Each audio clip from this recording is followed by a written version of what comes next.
It's scary hours. Did the Big 12 screw up by allowing these four teams in? This is Locked On Big 12. You are Locked On Big 12, your daily podcast on the Big 12 Conference, part of the Locked On Podcast Network, your team every day. Happy Tuesday, everybody, and welcome into Locked On Big 12. I'm Drake Toll from ESPN Central Texas. Thank you for making Locked On Big 12 your first listen every single day. And happy Halloween, whether you're a kid, whether you used to be a kid, whoever you are, happy Halloween. You're going to do all the stuff today, I'm sure. Eat some candy. Carbs don't count on Halloween. Calories don't either. Today, I am dressed as a bad podcast host. Hey. Woo! Look. Let's stick with the theme here today and do some scary hours to begin the show. Did the Big 12 mess up bringing some of these teams in? Then I want to give TCU credit. Scary hours for Michigan. They should fear TCU because they were geniuses. I want to unpack. It's going to be fun to unpack how TCU beat Connor Stallions in the playoff. And then let's rank the scariest Big 12 stadiums. Can you tell I'm in a festive mood? Hooray. All right. Did the Big 12 mess up big? Look. If you look at the Big 12 standings right now, which we will get into a lot over the course of this show, Oklahoma at 1, Oklahoma State at 2, Iowa State, Texas, Kansas, West Virginia, TCU. What all those teams have in common? Well, they are the first swath of teams that I present to you from the Big 12, Texas Tech and Baylor technically in there as well. And the one outlier to this conversation a bit is going to be BYU because they're also in that 2 and 3 or better category. But I've given you Oklahoma, Oklahoma State, Iowa State, Texas, Kansas, West Virginia. What all those teams have in common, none of them are one of the new 4 schools. Hooray. So let's look at the bottom of the conference then, why don't we? At number 12, Houston, 1-4 in Big 12 play, 3-5 overall. At number 13, that would be UCF, 0-5 in Big 12 play, 3-5 overall. And at 14, they lost to Miami of Ohio. We love them. They beat Pitt. Lost to Miami of Ohio. They're 0-5 in Big 12, 2-6 overall. They play UCF this weekend for their opportunity for their first Big 12 win. It's Cincinnati. Did we screw up royally by letting these teams in? Here's what I want to take you back to. And before you scream at me, let me unpack this for a second. When Missouri moved conferences from the Big 12 to the SEC, they kind of went to the SEC championship a couple of years. Twice they went to Atlanta. And I know they went Power 5 to Power 5. And at that point in time, the Big 12 had Texas and OU and Nebraska and Colorado and Missouri and A&M. And it was big and all that stuff. I get it. They went from Power 5 to Power 5. That's going to help you be better year 1, year 2. But they went to the SEC championship game. They didn't just kind of compete. They went all the way to the championship game. And we've seen the rise of Utah in the Pac-12. We've seen what they've been able to do. How about TCU walking into the Big 12 and pretty much winning immediately? West Virginia was winning in the Big 12 right away as well. And I get that. I guess the circumstances have been different a little bit because you talk about how those teams had previous success prior to coming to the Big 12 and had been to New Year's Six Bowls or I guess BCS Bowls at the time. And TCU has that Rose Bowl win. But hey, for a second, let's talk about the fact that these teams have just been bad. BYU during the night is good. During the day is maybe the worst team in the Big 12. And then Cincinnati, UCF, and Houston, it speaks for themselves. They've been terrible. Not even like here's the weird part. It's not even a glimpse of life. In a regular year, like take those 4 teams out of the conference this season. I don't think Baylor wins a game in Big 12 play. They're 0-5 against FBS teams at home in their own stadium. Their own head coach is asking to have a road-like environment at home. What do you want, Dave Aranda? Baylor fans to show up in Houston gear this weekend and cheer against your team? They've been trying to catch that road feeling at home. Why don't you catch that home feeling at home? Ugh. Baylor would be over in Big 12 had not UCF and Cincinnati joined the conference. It's abhorrent that both of you let them win. It is so bad that both of you let Baylor get a win against you, especially UCF leading that game like you were.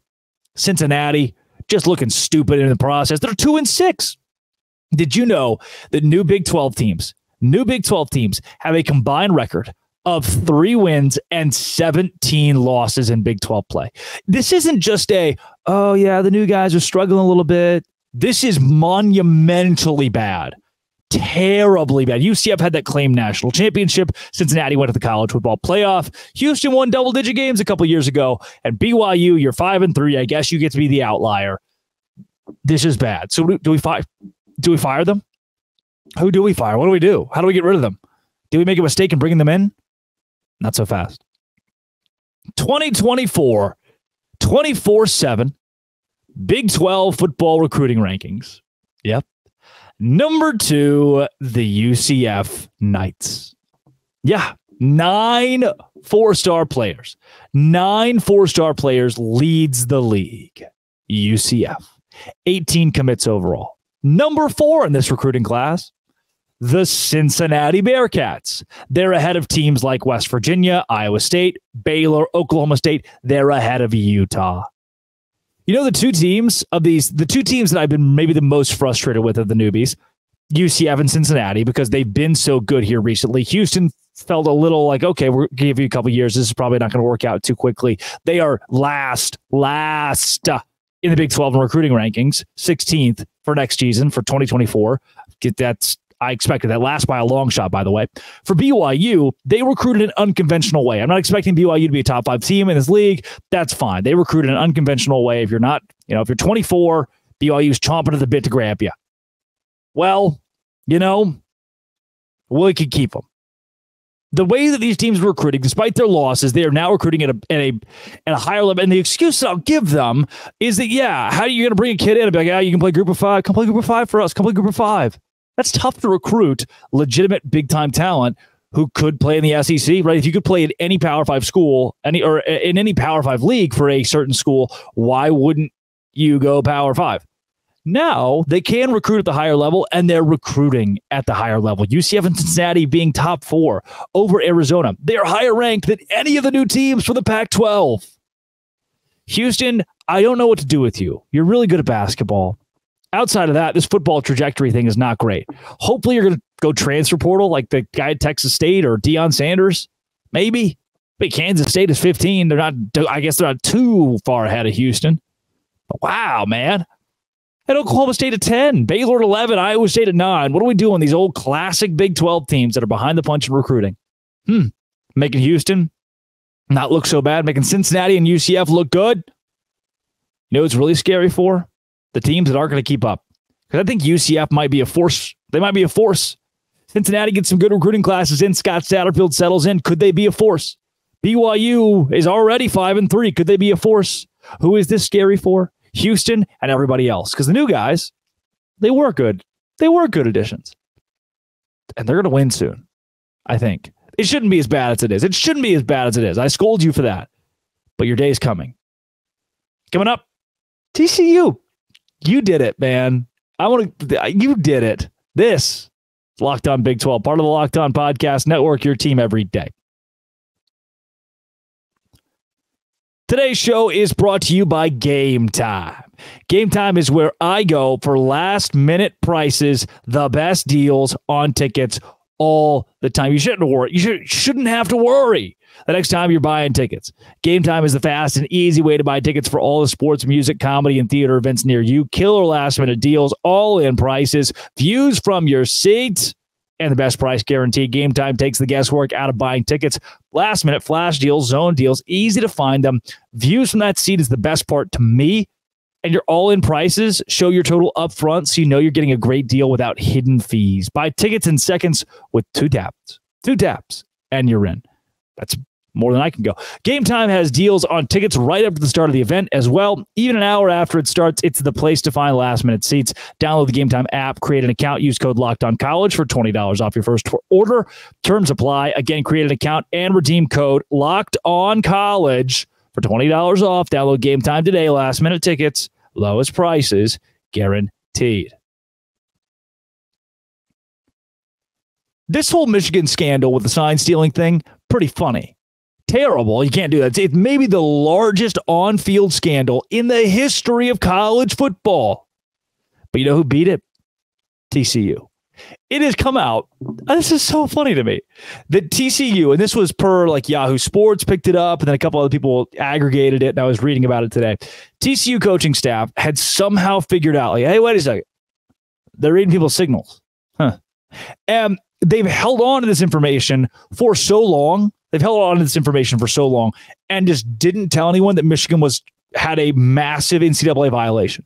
There were rumors that Connor Stallions never did scout TCU, or that Michigan never scouted that. That was the one team that Michigan missed. Maybe that's true, but more than anything, I'm going to side with this TCU staffer who came out and said, yeah, we knew what they were doing.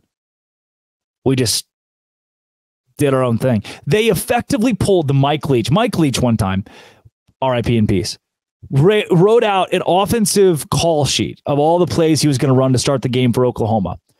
He drops it in the tunnel, and a Texas staffer picks it up, a GA probably, Tom Herman maybe, and drags it to the Texas coaching staff, and Oklahoma got ahead 17-0. Would eventually lose the game, got ahead 17-0. That's because Bob Stoops' first year, because Mike Leach was a genius. TCU is like, they're stealing signs. And while Rutgers and everybody, and I get it, this is bad. You shouldn't steal signs, massive on-field scandal. You shouldn't do this. But while everybody else was tail between their legs, oh no, they're stealing our signs. They know what we're doing. They have a competitive advantage because they know our plays. And I get it. You deserve to be upset. This is a scandal. They did something illegal and wrong. TCU said, modern problems require modern solutions. Now, before I delve completely into this TCU deal, I do want to come out and say, not good. Not good. If an opposing team, I'm not entirely on with the Deion thing where Deion says, yeah, you can know my plays, but can you beat me? You can know my plays. Do you have the Jimmies and the Joes? No, I don't think that's not applicable to me here. Here, if I know exactly what you're going to do, if I know you're going to run the football off right tackle, you're going to run a counter, you're going to run a screen pass. If I know that, if I can read that from your assistant coaches, that's great. That's great. I'm going to have a complete advantage in this game. You can't explain to me like that. Oh yeah, it comes down to the players executing. No, if I know the play, I can stop it. We can just put a guy there, or like 7 guys there. And in this case, look, there's the legal side of this. If I am at a baseball game and the third base coach is touch his nose, touch his ear, touch his head, and I figure out that's to steal, then I'm getting a competitive advantage because your guys' signals suck.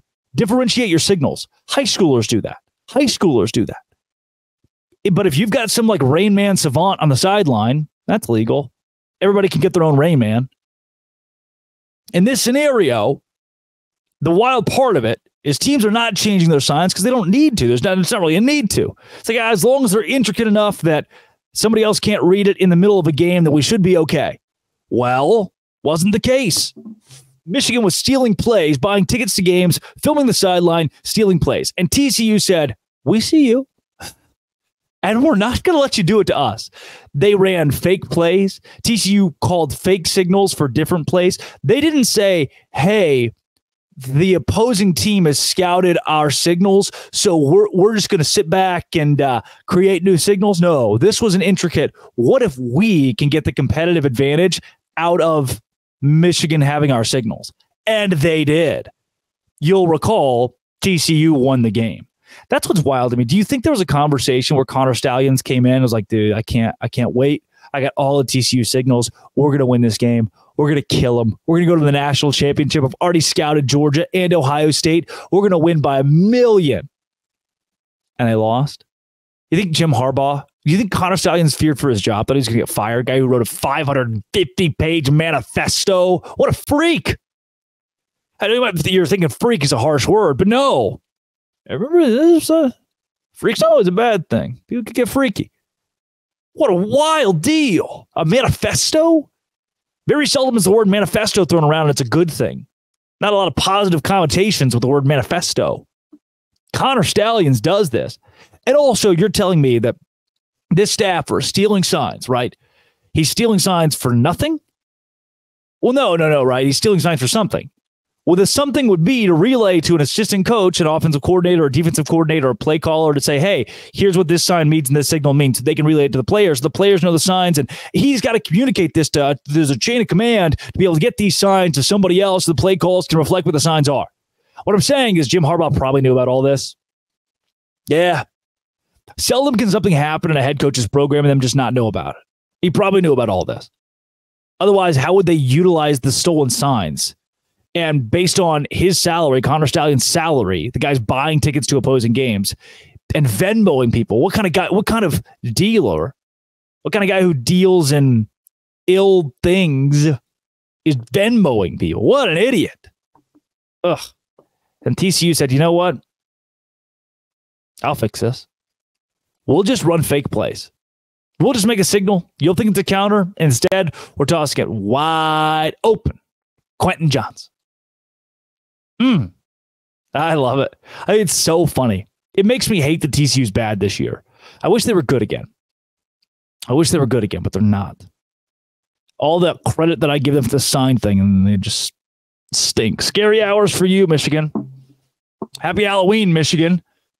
Your one opportunity to steal your way to a national championship, and you underestimated the TCU Horned Frogs. Welcome to the Big 12. It just means more. Coming up, Big 12 stadiums ranked. Who's the scariest stadium in the league? This Locked On Big 12, part of the Locked On Podcast Network. It's your team, and it is every day.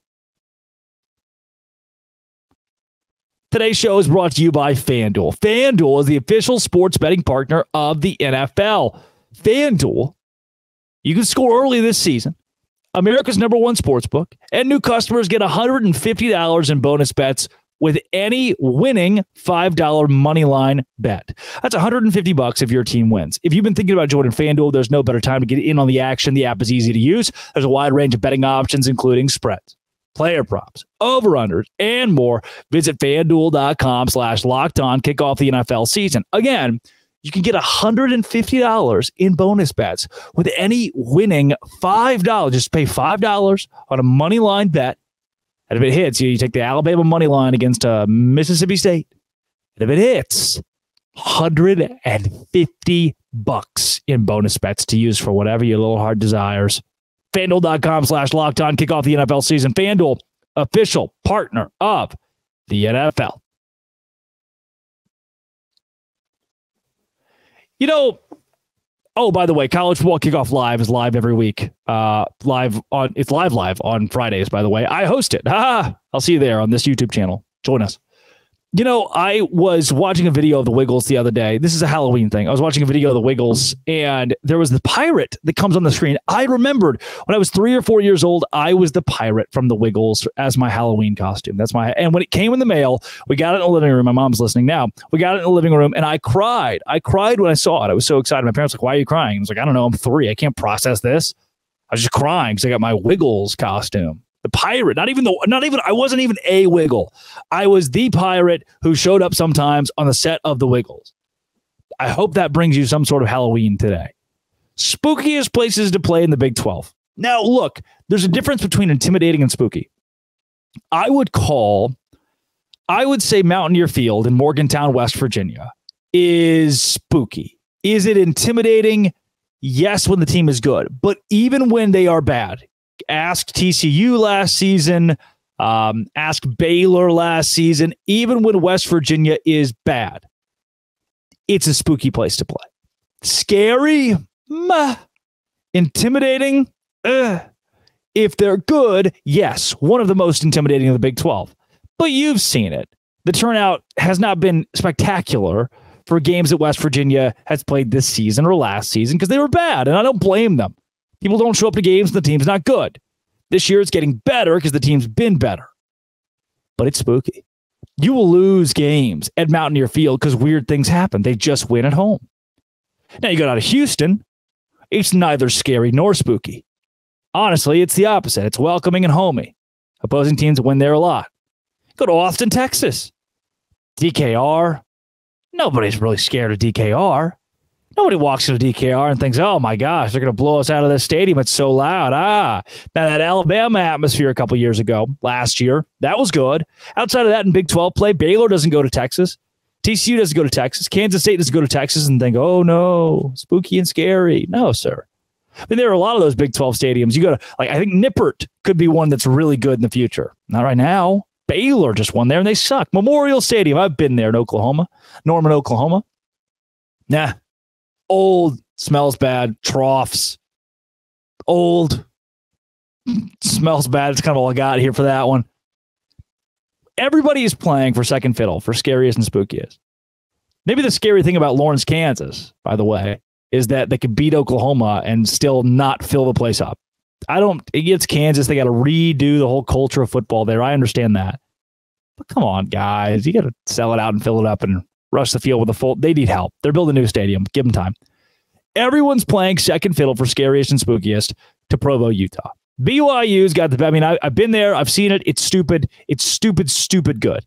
It's so cool. There are the fire dancers that fling the fire, and then there's the ripped cougar Cosmo who comes out and he dances and he's got fire, and they've got Tongan guys and they've got kids that are wielding fire. And I was watching, like, the Cincinnati players at the game that I went to were chirping the fire dancers, and the fire dancers were like, "Oh, you want some of this smoke?" Literally, like, they've got fire in their hands. Provo, Utah is number one. At night, you don't win there. You don't win in Provo, Utah.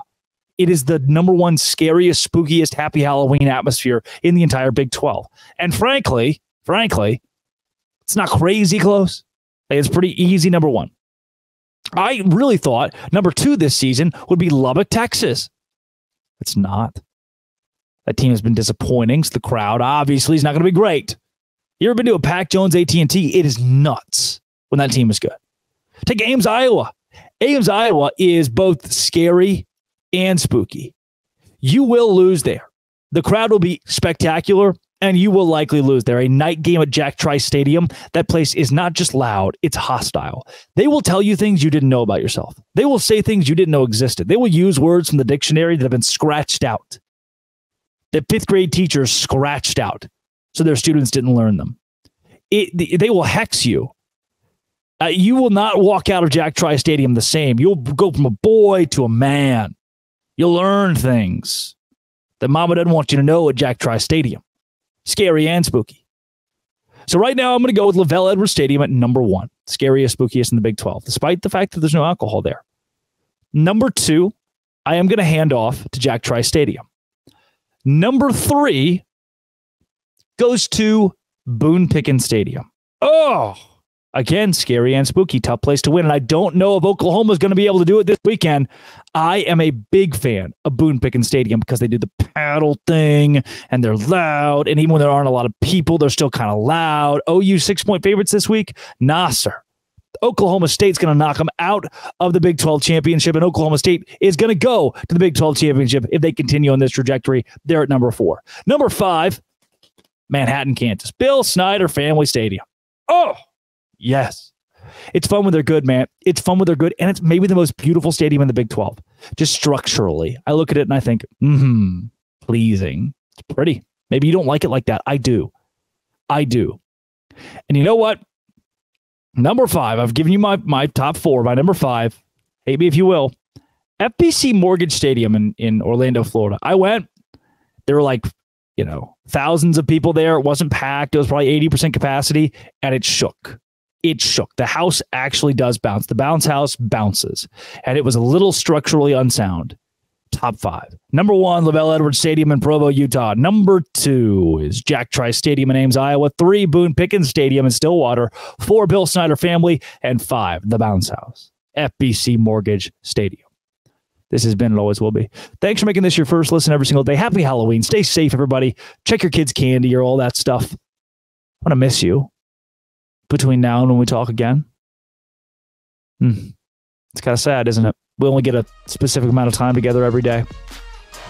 Yeah. Well, reach out if you need anything. This has been and always will be Locked On. Thanks for making it your first listen every single day. Dose Grande.